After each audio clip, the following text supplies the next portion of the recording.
everybody, I'm Tom Vassell. I'm Sam Healy. And today we're taking a look at the Isle of Cats Duel.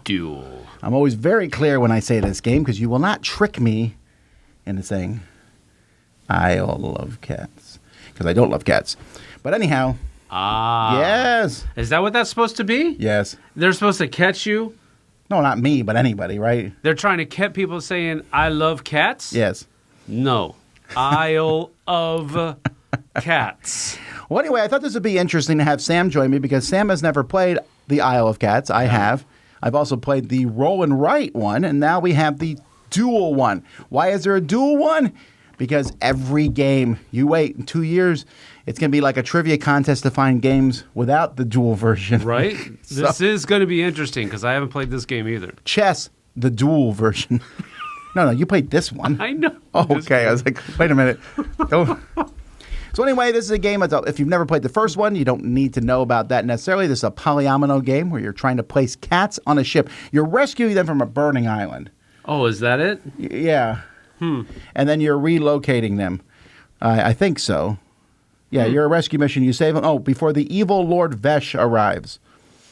And so... Who's Lord Vesh? He definitely doesn't like cats. He doesn't like people with V's in their name as the designer. He's like, That's probably what it is. Well, let me show you how to play it, and we'll be right back. Yeah. In this game, each of the two players is going to have their own shipboard. And what you're doing in this game is you are trying to use cats to cover as much of this board as possible. When you first put the first cat in, you can put it anywhere you want. After that, each cat must be adjacent to it, placing it within this grid. Why are you doing this? Well, you want to score points. Rats that are showing at the end of the game are worth -1 point. You'll also notice that there's different symbols here showing different rooms. Room. And each room that is not filled completely is -5 points. Positive points are from families of cats. So if you have a bunch of cats next to each other of the same color, that's a family. So 3 is 8 points, while 5 is 15 points, and you can get a lot of points from having a lot of cats of the same families together. And if you cover up a spot on the board with that same color cat, you get a treasure. Many things in this game give you treasures, which are smaller pieces, just easy enough to fit in there to help fill up the gaps on the ship. The ship has 2 sides that have slightly different layouts of rooms, and you can play with either side. So how do you do this? Well, that is with the main player board up here. So next to the main player board, you'll have 3 pieces. And this is to help you remember that there's 4 rounds in the game. After each round, you'll throw a piece into the bag and start the next round. Now, this Oshak's cat is up here, and on a player's turn, they can move it 1 or 2 spaces, following these footprints. So I go 1, and then down here to 2, and I get this tile and add it to my board. Or if I go on a card, I get that card. Some cards are immediate. This one gives you 2 treasures. This one here gives you a fish for each treasure you have in the boat with a maximum of 3. But most of them are scoring cards at the end of the game. You don't lose any points if you don't get them, but if you do get them, if I have 2 of those treasure maps visible at the end of the game, I'll get 12. If I have exactly 18 points on the boat at the end of the game, I get 12 points. 2 points for each orange or green cat, whichever one I have fewer of. Now, if I'd mentioned fish. Players have fish. Some of the cats, when you play them, are going to give you fish, and there are other ways to get fish through cards. You can use fish in this game. When you're moving the cat, you can pay a fish to move an extra spot, or you can pay 2 fish to move anywhere on the board. You can also pay 2 fish to take a treasure if you need one to put on your boat, or you can pay 3 fish to take an extra discovery, so I can move 2 and take both of these when I do that. If you don't want anything left on the board, you can pass. If both players pass in a row, the round ends. You clear the board, filling it with more tiles from the bag and new cards. You'll also throw one of these tiles that's next to the board in to keep track of the rounds. After the last of the 3 tiles is thrown in, the next round is the final round, and after that you score, and whoever has the most points is the winner.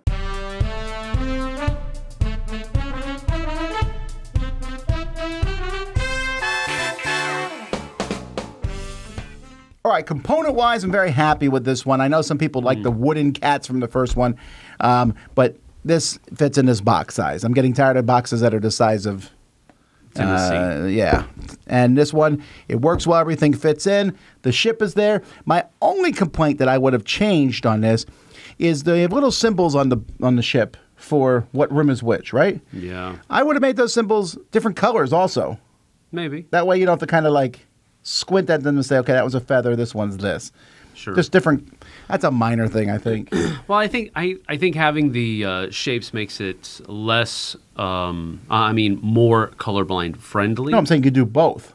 Well, yeah, you could do both. I just thought that they were too small. I think if you made, for example, it might be a little bit less aesthetically pleasing, but if you made... Yeah, but the rats are fat and gigantic. They are. But what I was thinking is that if you made those icons just slightly larger so that they maybe even fill the entire thing, it would be a little bit better. Make them more of a texture than just an icon and this small little icon in the corner of the box. I thought that would be better, but it didn't really bother me that much. For the game itself, it's very simple. That moving on the board is a nice way. So it's kind of, the original game is drafting, and drafting is kind of tough with two players. You can play two players, but I'm like, I'll get a card, you don't get a card. Right. In this particular game, you're moving on a board, and it's kind of the same as drafting, sort of. I can move away from something you might want, although you could always spend a fish to get there anywhere, two fish. Right. And that's the thing, making fish the currency and then, giving the person fewer choices, that you can't choose everything that's on the table. Those are both cool things that I did enjoy about it. I did enjoy this style, I guess you could call it, of drafting. What'd you think about the tile as opposed to pick a endgame scoring card? That's a great decision space because you want to pick a card to possibly plan for the future based on what you've already got going. It gives you something to shoot for, but at the same time, you might have a couple of different cats out there with the right colors and the right shapes that you might want to take as well. And you're looking at what your other player is doing as well and seeing what they might be going for. So there's a lot of really crunchy decisions that have to be made. It's really cool mechanism, I think. The tiles are very weirdly shaped. If you've not played this Isle of Cats before, this might throw you off because you might be used to tiles that seem to fit together. These do not, and I'll tell you, every time I played this, the first time I'm not going to cover any of my ship. But the treasure helps a bit because that fills in the cracks, which is a weird thing. Right. Treasure's not as important as cats. It's just there to fill in cracks. I beg to differ. I'm telling you, well, the theme's all messed up. We know that. Okay, yes. I'm like, hey, I got some cats. And I'm actually smuggling treasure. Yes. The cats are also green and blue and orange and red and what have you. Those are kind of cats that I might like. That's true. Have different colored cats? Huh. That might be cool. The game does not take very long. On the side of the box, it says 30 minutes. I feel like that's a pretty accurate time frame, especially when you both know what you're doing. And so it doesn't overstay its welcome. If you like the idea of just filling things in with some interaction, because you'll take a scoring card just so your opponent doesn't get it. Sure. Because you don't lose points for not getting them. I did that. Yeah. And also, having families together, but then covering the spaces. There's enough there. I think this is a great entry style game, especially for families. Like if you have, if you are married to someone or, have a friend who's not really into games, but they like Tetris type stuff. This would be a really easy one to teach them. Or if they just like cats, this is like low hanging fruit. There is that. That kind of person. And I'm not trying to be, snarky about that, but people who like cats like stuff that are about cats. So if you have a cat lover that isn't necessarily in the games, but they do like thinky kinds of stuff, this might be something you could pull out and they might like. People are going to ask, what if I own the original Isle of Cats? I don't know that you need to get this. If you just are going to play mostly with two people, this is the better choice. It's also easier to fit on the shelf. And there are some slight differences, but there's a lot of similarities on the putting the cats on board. Although the deck, this one's just easier to play. I think it's a nice, very friendly style game. I'm giving it a 7.5 out of 10. Just an enjoyable game, the Isle of Cats Duel. That's cool. I have never played Isle of Cats. the base game. So you definitely don't need to go that direction. You don't have to go play the other game first before you play this one. It's definitely standalone, and it's definitely easy enough. I think you taught me in like 5 minutes how to play this game. So I really did enjoy it. I am not a cat lover either. I do own a cat. It's my wife's cat, but we do own a cat. I have a dog. She has a cat. We both have a dog. We both have a cat. But the theme doesn't bother me. I'm not that much of a cat hater. But what about Lord Vesh? Anyway. Well, Lord Vesh might be somebody else. The evil right. Lord Vesh is coming to get all the cats. But anyway, I'm going to give it I really did enjoy it. This is one that I'm probably going to pursue because I think my wife will really enjoy it as well. I'm going to give it an 8 out of 10. Well, there you go, folks. That is the Isle of Cats Duel. I'm Tom Bassel. I'm Sam Healy. And when's Isle of Dogs coming out? I know, right? Oh, I know why, because they'll save themselves.